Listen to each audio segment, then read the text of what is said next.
تحریک ختم نبوت 1953 عیسوی کی داستان۔ یہ انٹرویو علامہ خلیل احمد قادری رحمۃ اللہ علیہ نے ماہنامہ خزان فیصل آباد کے ایڈیٹر قاری عطاء اللہ کی ایما پر شفقت عثمانی نے ان کا انٹرویو کیا، جو اس وقت ماہنامہ خزان جلد 15 شمارہ 1 1978 عیسوی اگست کے مہینے اور شمارہ 2 1978 عیسوی ستمبر کے مہینے میں 2 قسطوں میں شائع ہوا۔ اس انٹرویو کو ہم ہدیہ سامعین کر رہے ہیں۔ ہم تمام سامعین کو بالخصوص اور عوام اہل سنت کو بالعموم دعوت دیتے ہیں کہ وہ اس انٹرویو کا بنظر غائر مطالعہ فرمائے اور جانے کہ اکابر اہل سنت نے اپنی جان ہتھیلی پر رکھ کر کس دلیری اور بیدار مغزی سے تحفظ ناموس رسالت اور عقیدہ ختم نبوت کا فریضہ سر انجام دیا۔ آپ یہ جانیں گے کہ تحریک ختم نبوت 1953 عیسوی میں اس وقت کی حکومت کا کیا کردار تھا۔ نیز حکومتی ایجنسیاں اور ادارے کس طرح کسی تحریک کو ہائی جیک یا غیر مؤثر کرتے ہیں۔ اسلام کے نام پر حاصل کیے گئے اس ملک عزیز پاکستان کے قیام کے صرف 6 سال بعد ہی نبی کریم صلی اللہ علیہ وآلہ وسلم کی ناموس اور ختم نبوت کی حفاظت کرنے والے 10,000 مجاہدین کو خاک و خون میں کیوں تڑپایا گیا، حالانکہ یہ ملک تو بنا ہی کلمہ توحید کی بنیاد پر تھا۔ 1952 عیسوی کے اواخر ہی میں مرزائیوں کے اخبار الفضل ربوہ نے مرزا بشیر الدین محمود کی نہایت اشتعال انگیز تقریروں کی اشاعت کا سلسلہ شروع کر دیا تھا۔ سر ظفر اللہ کے وزیر ہونے کے باعث مرزائی اپنے آپ کو بہت زیادہ طاقتور تصور کرنے لگے تھے اور وہ غالباً اس ظلم میں مبتلا ہو چکے تھے کہ وہ پاکستان میں ان کے ناپاک عزائم کا مقابلہ کرنے کے لیے کوئی مؤثر قوت موجود نہیں ہے۔ چنانچہ الفضل نے سرخیاں جمائیں، جب تک ہم اپنے دشمنوں کو قدموں پر نہ جھکا لو چین سے نہ بیٹھو، ہمارے پاس عسکری قوت موجود ہے۔ 1953 عیسوی گزرنے نہ پائے گا کہ ہم اپنے مخالفین کو مجبور کر دیں گے کہ وہ ہمارے قدموں پر آ کر گریں وغیرہ وغیرہ۔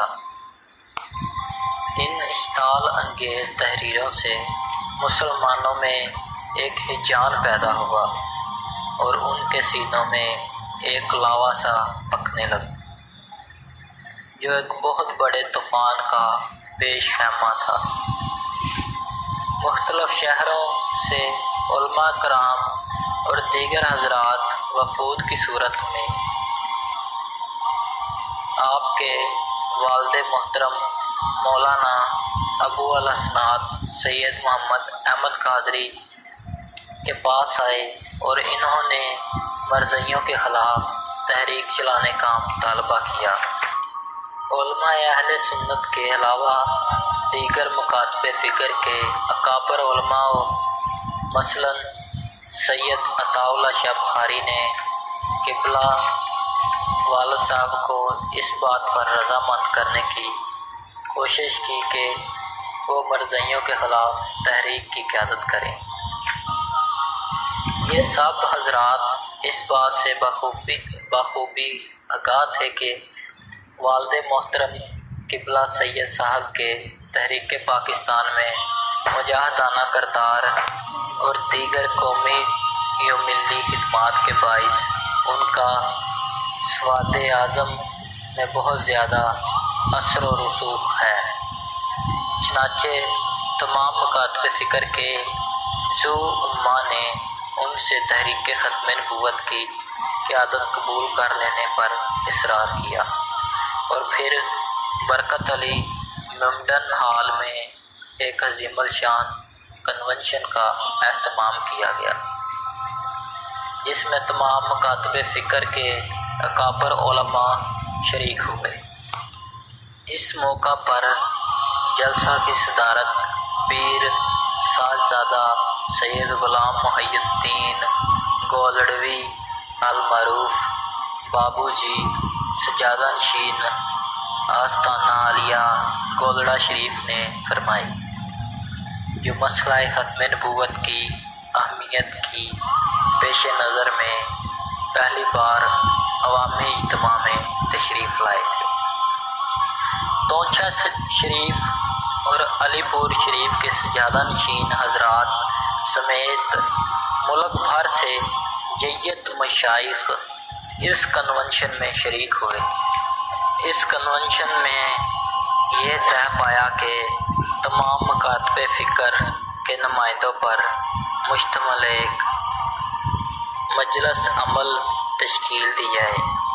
چنانچہ اس موقع پر تمام جماعتوں نے علامہ ابو الحسنات سید محمد احمد قادری کو صدر منتخب کیا اور سید داؤد غزنوی کو جنرل سیکرٹری کے فرائض سونپے گئے، جبکہ دیگر سرکردہ حضرات میں سید عطاء اللہ شاہ بخاری، ماسٹر تاج الدین انصاری، شیخ حسام الدین اور صاحبزادہ سید فیضل حسن شاہ آل مہار شریف شامل تھے۔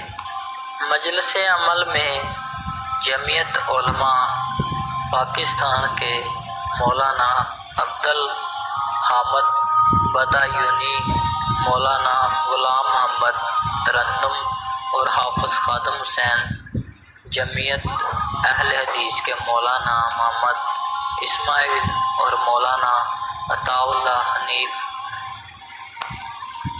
جماعت اسلامی کے میاں طفیل محمد امین احسن اصلاحی اور نصر اللہ خان عزیز، جمعیت علماء اسلام کے مولانا محمد احمد علی لاہوری اور قاضی احسان احمد شجاع آبادی کے علاوہ مجلس تحفظ ختم نبوت کے مولانا لال حسین اختر اور مولانا محمد علی جلندری شامل تھے۔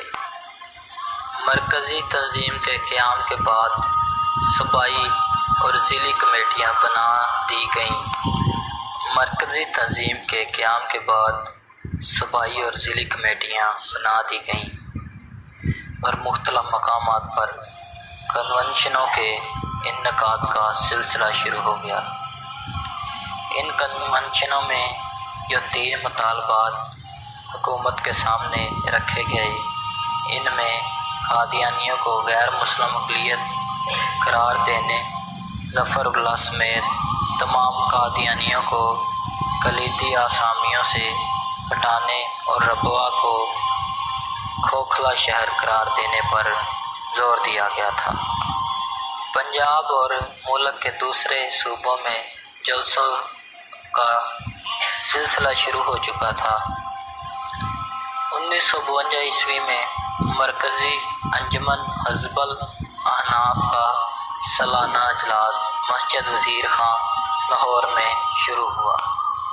نماز جمعہ کے بعد پہلی نشست سے حضرت علامہ سید ابو الحسنات نے خطاب کرنا تھا، لیکن چند پنجاب ممتاز دولتانہ نے دفعہ 144 کے تحت جلسوں وغیرہ پر پابندی عائد کروا دی۔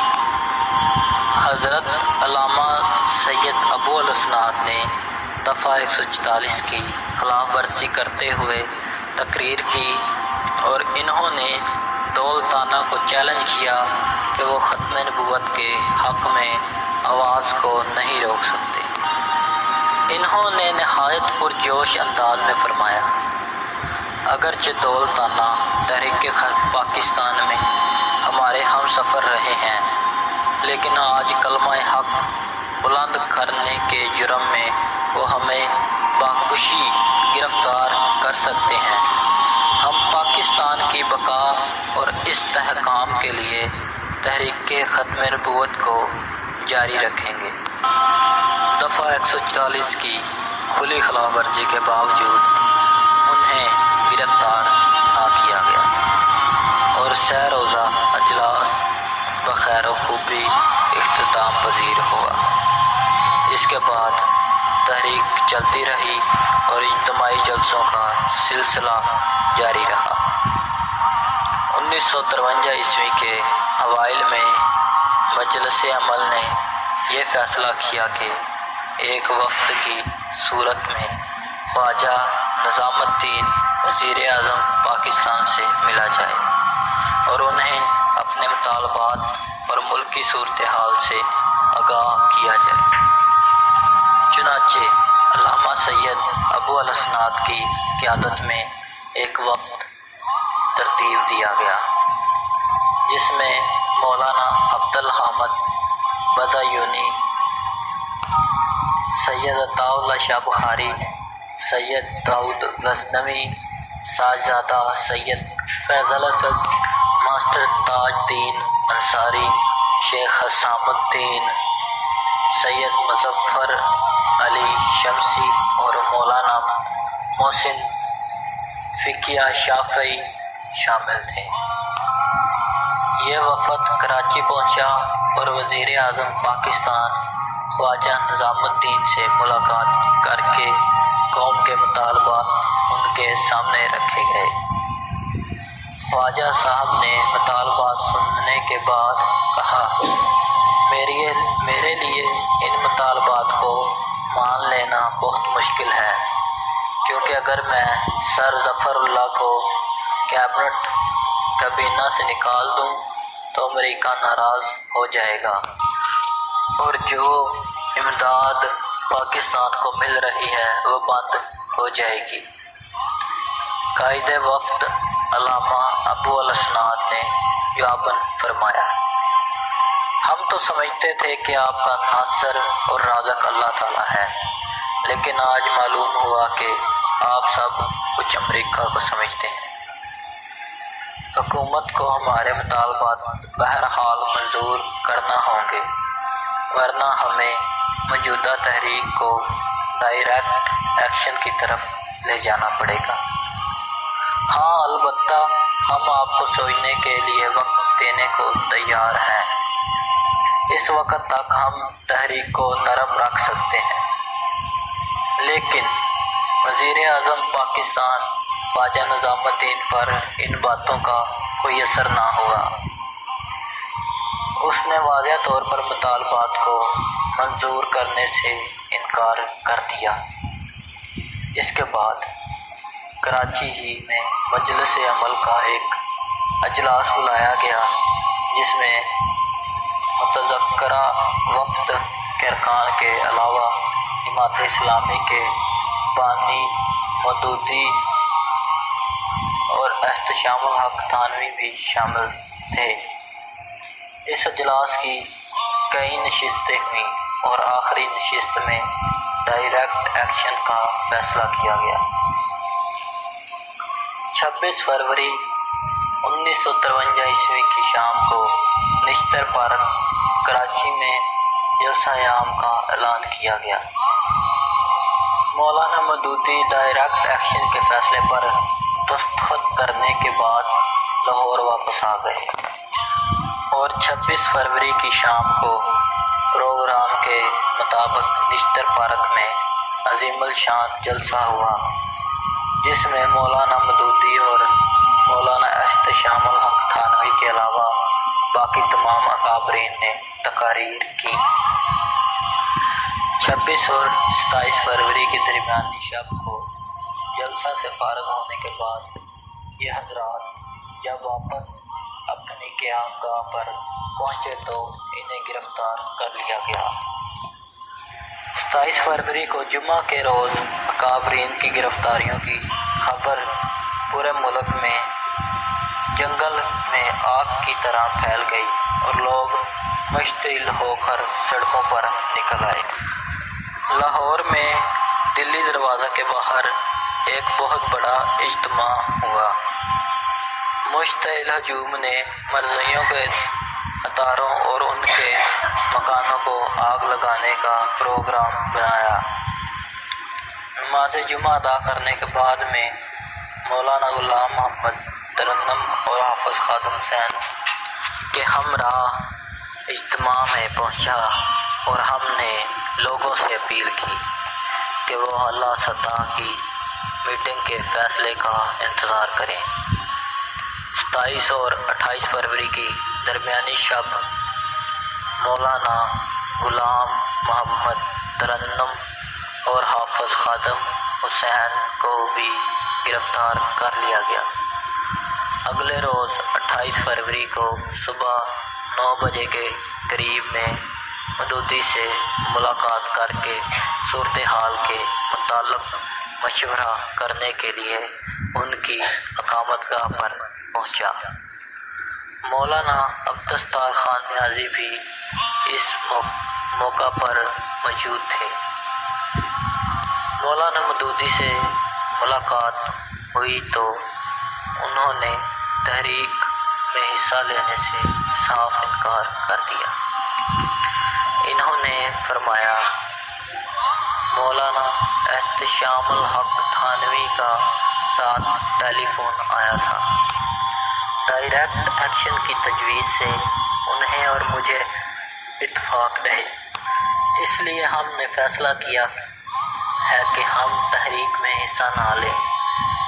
میں نے عرض کی، آپ کے تو دستخط موجود ہیں، پھر یہ فیصلہ کیسا؟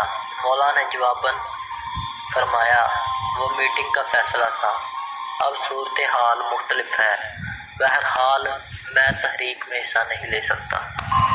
مولانا عبدالستار خان نیازی نے اس موقع پر ان سے کہا، لوگ اس وقت بہت مشتعل ہیں اور وہ جذبات میں ادھر ادھر بھٹک رہے ہیں، کوئی ان کی قیادت کرنے والا نہیں۔ آپ مجلس عمل کے رکن ہیں، اگر اب آپ آگے نہیں آنا چاہتے تو ہمیں اختیار دیجیے تاکہ ہم تحریک چلا سکیں۔ مولانا مودودی ہمیں تحریری طور پر اختیارات دینے پر رضامند ہو گئے۔ مولانا داؤد غزنوی دل کے عارضہ میں مبتلا تھے، انہوں نے بھی ہمیں اختیارات لکھ کر دے دیے۔ اس کے بعد میں مولانا احمد علی لاہوری کے پاس گیا۔ انہوں نے کہا، میرا بستر بندھا ہوا رکھا ہے، مجھے کسی وقت بھی لے جاؤ۔ مولانا ابو الحسنات میرے صدر ہیں، میں نے انہیں خط روانہ کر دیا ہے، ان کا جواب ملنے پر میں ان کے حکم کی تعمیل کروں گا۔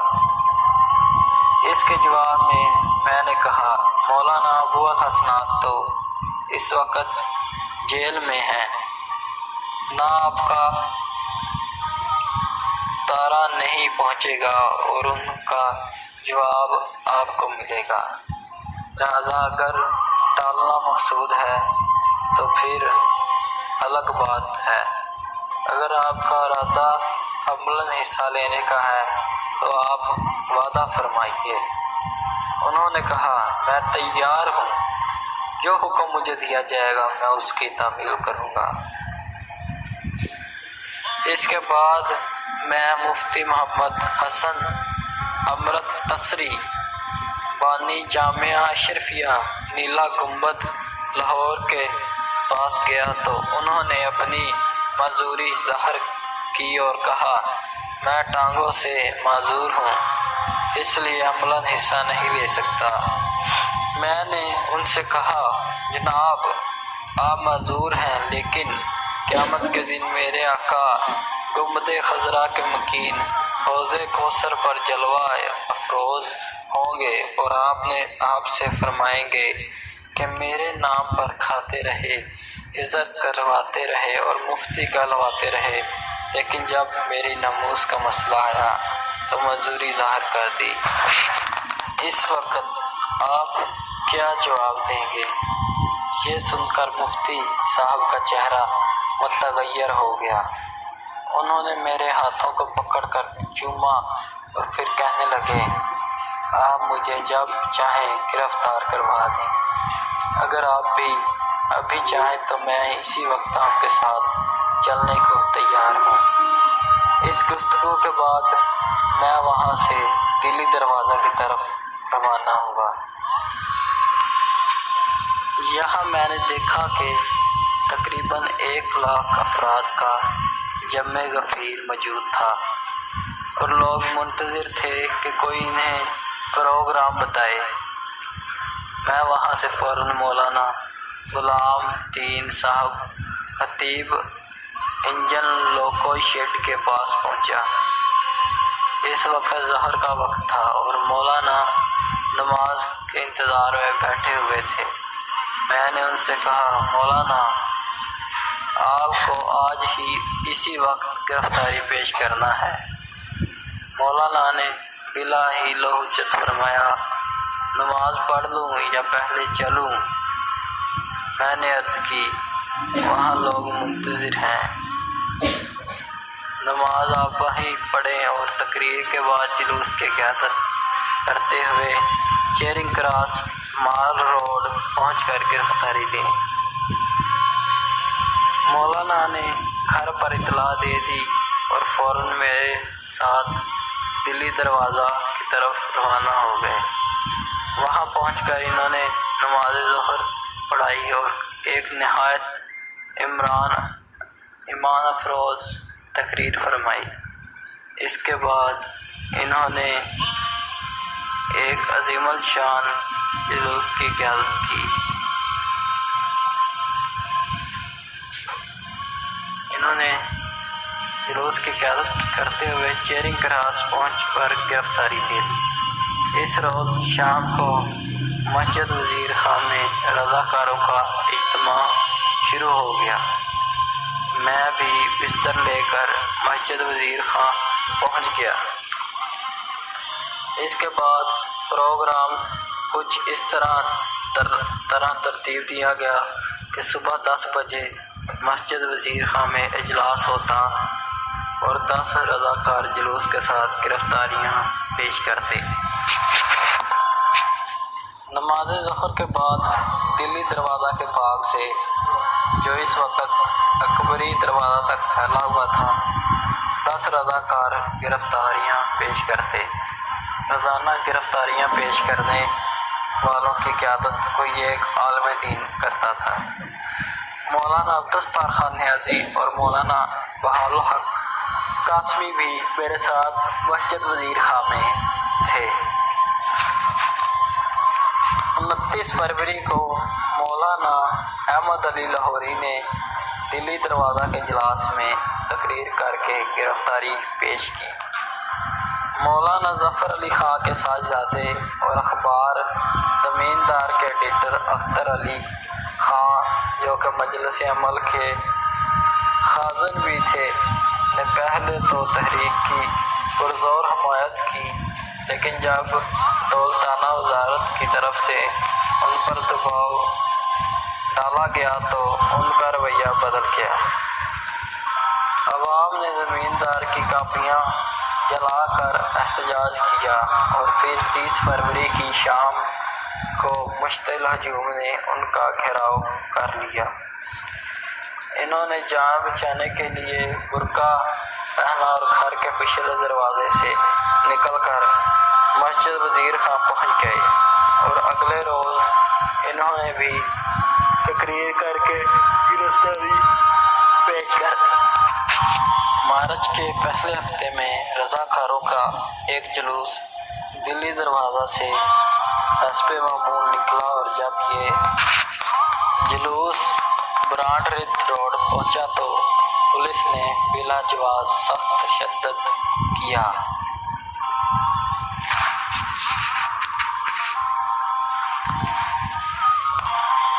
جس کے باعث بہت سے رضاکار شدید زخمی ہو گئے۔ ہم نے مسجد وزیر خان میں ڈسپنسری کا انتظار پہلے سے ہی کر رکھا